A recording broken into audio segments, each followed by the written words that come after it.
Fernando Ruiz, quien nos ha acompañado en varias oportunidades en ADEPA, es profesor de calidad periodística en la Universidad Austral, experto en la relación entre periodismo y democracia en América Latina, doctor en comunicación de la Universidad de Navarra, licenciado en Ciencias Políticas de la Universidad Católica Argentina, ha sido editor y consultor de diversos medios periodísticos y como periodista ha tenido la suerte de recorrer la casi totalidad de los países de la región.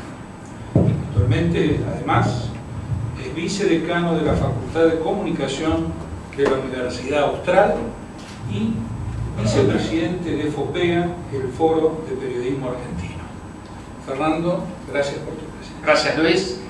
Felicito a Edia por la jornada esta muy interesante, realmente muy interesante. He estado desde casi el comienzo del primer panel y la verdad que se han discutido cosas de una actualidad vertiginosa y de una importancia esencial. Yo creo que todos ustedes que tienen un compromiso especial con el periodismo no escucharon en las ponencias anteriores comentarios específicos sobre el periodismo, pero ese es el contexto en el cual nosotros tenemos que tratar de situar al periodismo para, a partir de estas nuevas reglas de juego, seguir sosteniendo esto que consideramos que es no solo un sistema de instituciones muy importante, sino también una función cívica, democrática y social muy importante que es el periodismo. Entonces el gran desafío es, en todas estas discusiones y en este contexto que marcaba Nora recién, cómo podemos resituar el periodismo con un nivel de calidad que cumpla su función social, cívica, y que se pueda, esta función social y cívica está respaldada por instituciones que puedan cumplir con las expectativas profesionales. Este es el desafío. Entonces, hablar un poquito de periodismo ahora. Creo que Roberto también en ese sentido va a ser un aporte básico y clave para cómo en este momento repensar el periodismo y la empresa periodística para poder aceptar este desafío. Yo voy a tomar cierta perspectiva histórica para hablar de los hábitos. A mí me encantaría poder ahora hacer una especie de radiografía histórica de los hábitos informativos, porque yo estoy convencido que si uno puede construir esa radiografía histórica, uno puede tener una idea más importante y más acertada de lo que puede pasar en el futuro. O sea, yo creo mucho en la historia como elemento para darnos importantes perspectivas de futuro. Podemos saber cuáles son los hábitos que de alguna manera representan hábitos anteriores y cuáles son efectivamente los hábitos nuevos.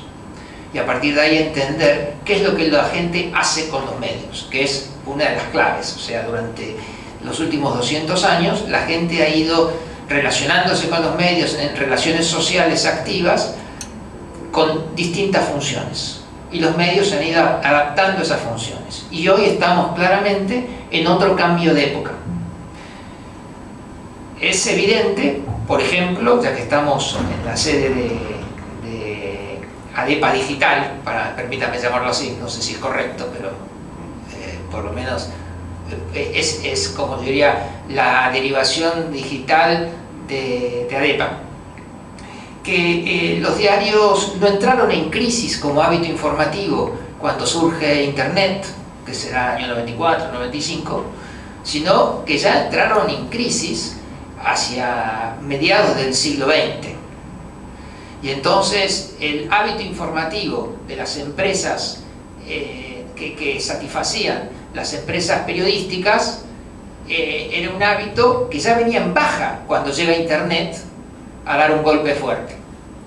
Porque a veces perdemos esto de perspectiva y parece que el problema de las empresas informativas, periodísticas, llamadas diarios o antes llamadas diarios, comienza con Internet.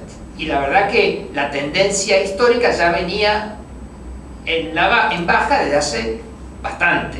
De hecho, para mencionar un caso, el diario La Nación viene perdiendo circulación en papel desde el año 1958. Y durante los últimos 40 años ha habido algunos momentos específicos en los cuales abruptamente desaparece en una enorme proporción la circulación papel. Por ejemplo, en el Rodrigazo. El Rodrigazo se morfó casi el 30 o el 40% del total de circulación papel de la Argentina. Y eso no se recuperó porque enseguida vino la dictadura y, como pasa siempre con las dictaduras, caen las circulaciones. Hasta Hitler le cayó la circulación y casi tenía que obligar a los alemanes a comprar los diarios porque se vuelven tan aburridos, tan obvios los diarios, que la gente, la audiencia pierde interés en los diarios, y los diarios caros en las dictaduras son, desde el punto de vista de la circulación, siempre un mal negocio. Y entonces la única recuperación que hay en la secuencia histórica de la circulación de los últimos 50 años es cuando, a partir del plan austral, se estabiliza un poquito la economía, hay otro salto de circulación para arriba, hay una recuperación. Después, con lo que viene, o sea, todos saben perfectamente lo que pasó, y luego hay un nuevo salto hacia arriba en el primer momento de la convertibilidad. Y después, otra vez, sigue para abajo hasta que, por supuesto, llega Internet en el 94 y el 95 y el hábito informativo sigue cayendo y los diarios no pueden servir ese hábito periodístico porque la audiencia se está desvinculando de los diarios. Hay dos, y en el análisis uno puede encontrar dos vectores principales que mueven el interés por el periodismo, por la compra de productos periodísticos. Uno es el interés informativo, o sea, el puro interés informativo. Y hay muchas personas, amplios sectores de la sociedad, que ese interés informativo lo expresan a partir de todo tipo de medios. No es que compran diarios, sino que también se informan en el noticiero, ven los programas de cables. En su época compraban los vespertinos, y si había el mismo periódico como Crítica que sacaba 6 ediciones de la tarde, quizás se compraban 4 de esas 6 ediciones. O sea, es un animal informativo. Ese es un vector clásico. Hay un grupo de personas que le interesa la información y la busca por todos lados. No es que tiene un medio específico, la busca por todos lados. Y después están los que son fanáticos de un medio específico, por ejemplo, fanáticos de la tele, teleadictos, y entonces consumen todo lo que viene de la tele, entre otras cosas, noticias. Esos son como los dos grandes vectores que han producido el consumo informativo. Pero ¿qué ha pasado desde en el último medio siglo con uno de los grandes generadores de interés informativo, que era precisamente la tele? La tele en el hogar no solo transmitía el interés informativo de los adultos, sino que también era una escuela del hábito informativo de los más chicos. Porque los chicos que estaban viendo Rin Tin Tin, a las 5 o 6 de la tarde, después venía el noticiero que lo veía el papá, o la mamá o el adulto, y el pibe, como quería seguir viendo tele, estaba plantado ahí adelante. Entonces iba cultivando un hábito informativo. Ese rol de la televisión como cultivador de un hábito informativo, de adultos a chicos, se empieza a romper cuando aparece el cable. Porque con el cable hay mucha más oferta informativa, mucha más oferta de canales, y a su vez pasa algo muy importante en las casas, que empieza a haber más de un receptor. Y entonces, cuando el viejo o la vieja o el hermano mayor empiezan a ver el programa informativo, se van al otro televisor a ver lo que sea, a ver el partido, a ver lo que fuera. Entonces ya empieza a generarse uno de los factores claves del consumo, que no ha hecho más que potenciarse, que deja de ser un consumo colectivo para convertirse en un consumo individual. Entonces ya es más difícil la educación del hábito informativo, y hay mucha menos gente entonces que es educada en ese hábito informativo. Por supuesto, estos son simplemente, yo diría, retazos de una historia de los hábitos informativos que yo creo que es clave, pero que todavía no está hecha, excepto en algunos estudios aislados. Pero llegando hasta hoy, lo que yo creo que podemos decir que tenemos claro es que está en crisis el mismo concepto de hábito informativo. Porque hábito informativo es por lo menos algo que hacemos repetidamente, de la misma forma. Y yo les aseguro a ustedes, y si ustedes analizan su propio hábito informativo, que esa manera de informarse va cambiando continuamente. Y que ustedes continuamente van encontrando nuevas formas de informarse que van reemplazando los hábitos anteriores. Y estamos en una lógica en la cual estamos continuamente cambiando los hábitos informativos. Tanto es así que tenemos que dejar de hablar de hábitos informativos. En general, ya son tan líquidos los hábitos que dejan de ser hábitos. Ya son tan cambiantes las rutinas que dejan de ser rutinas. Fíjense todos los estímulos para esto. En primer lugar, hay una continua oferta de nuevos hábitos informativos. ¿Cada cuánto se renuevan las páginas web que ustedes más visitan? Muchísimo. Y cada vez con más frecuencia. Incluso tiene grandes rediseños y rediseños pequeños. ¿Ustedes se acuerdan? Roberto, Carlos y todos los grandes editores que hay aquí, ¿se acuerdan cómo se pensaba el rediseño de un diario de papel para evitar que el lector se pierda en los hábitos? Era una cosa casi religiosa y quizás sigue siendo. Hoy por hoy hay un continuo rediseño imperceptible y constante del hábito informativo en las páginas web de los principales medios informativos y que tiene una lógica correcta. Simplemente estoy diciendo cómo este desarrollo genera que el lector le cuesta, o el usuario le cuesta construir una rutina porque está siempre encontrando cosas nuevas. Entonces, en primer lugar, un factor que contribuye a desestabilizar la rutina que uno puede encontrar o el hábito que puede encontrar es que continuamente los medios están experimentando. Y están experimentando porque en primer lugar tiene un costo bajo. Yo no tengo que comprar una rotativa hoy para empezar a producir el cambio de diseño dentro de 2 años. Puede ser una decisión del lunes para el jueves.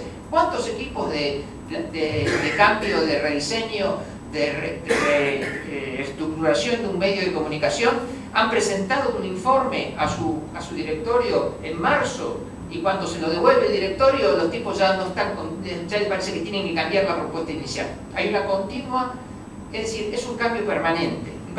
En primer lugar porque los costos de esta experimentación también son bajos. Además, existe algo que es letal, que es la muerte fulminante.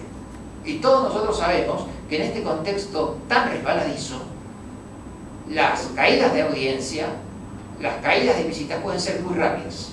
Y entonces, eso es un incentivo para tratar de tener un nivel de actualización muy fuerte en los cambios, porque si uno retrasa esas actualizaciones puede ser rápidamente castigado por los flujos de tráfico. Además, ¿cómo contribuyen a este cambio continuo de los hábitos y las rutinas los fabricantes de tecnología y los fabricantes de dispositivos? Están continuamente generando nuevos dispositivos. Continuamente nos estamos comprando un juguete nuevo, como el que tiene el Don acá, maravilloso, precioso, que está aprendiendo cómo se usa. Cuando termine de aprender, se va a comprar otro chiche de 1 año y medio, que va a estar mejor todavía, pero va a tener que reaprender y sobre todo va a tener que alterar su hábito informativo.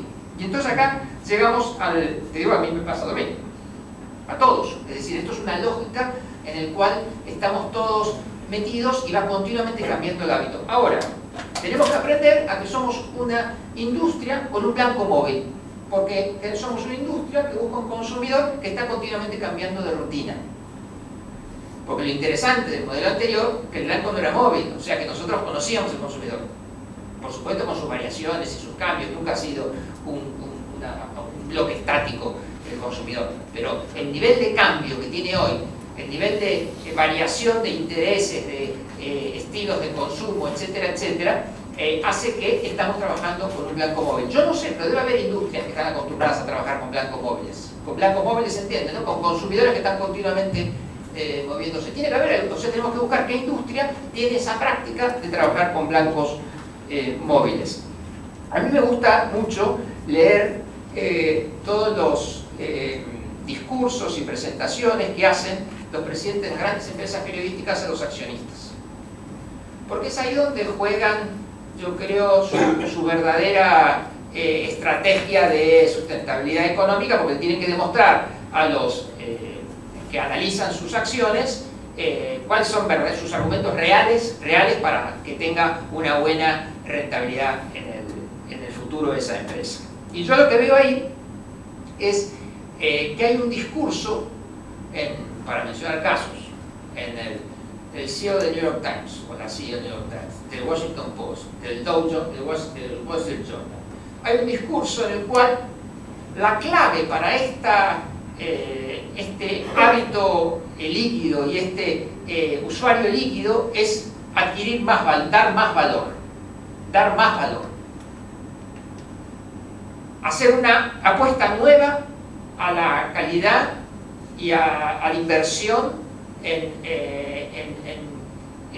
generar una experiencia mejor al usuario, y una experiencia que otras cosas retenga al usuario, y que al retenerlo, y que no es un usuario líquido. Ayer salió o antes de ayer salió un estudio nuevo de Comscore, no sé si lo alcanzaron a ver, que dice que en la página web de la Nación se quedan, creo que hasta 25 minutos, pero en otras páginas web se quedan 40 minutos.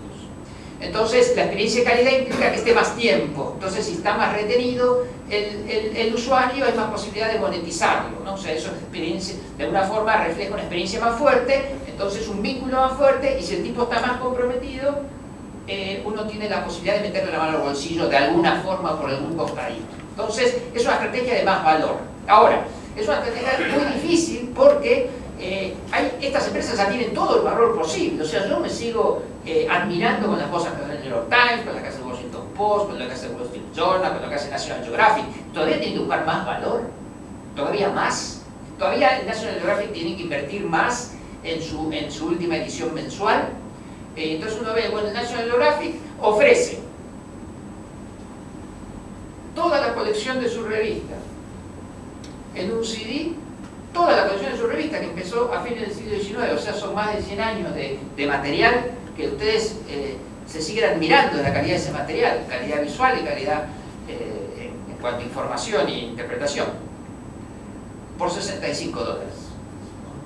Y entonces, más calidad que eso para poder meter un poquito más la mano en el bolsillo a esos señores que consumen nuestro informe. O sea, es un camino, eso está instalado como el driver que puede salvar a la industria, pero es un driver que ya parece mostrar su tensión. Otra de las grandes avenidas que se están desarrollando, o grandes alamedas que están creciendo para tratar de vincular a los medios con un modelo sustentable, es el e-commerce, que yo creo que es uno de los elementos centrales. Y otra vez vuelvo a la historia. Las noticias siempre estuvieron o nacieron en el mercado, y siempre fue un hábito muy mellizo el estar de compras y estar informándose y participar de un mercado informativo. Siempre ha sido algo bastante sinérgico, y hoy por hoy la posibilidad, a través de lo que mostraba también Nora, del crecimiento del e-commerce, la mayor confianza en el e-commerce, se empieza a convertir en un elemento natural de apoyo a la sustentabilidad económica de los diarios.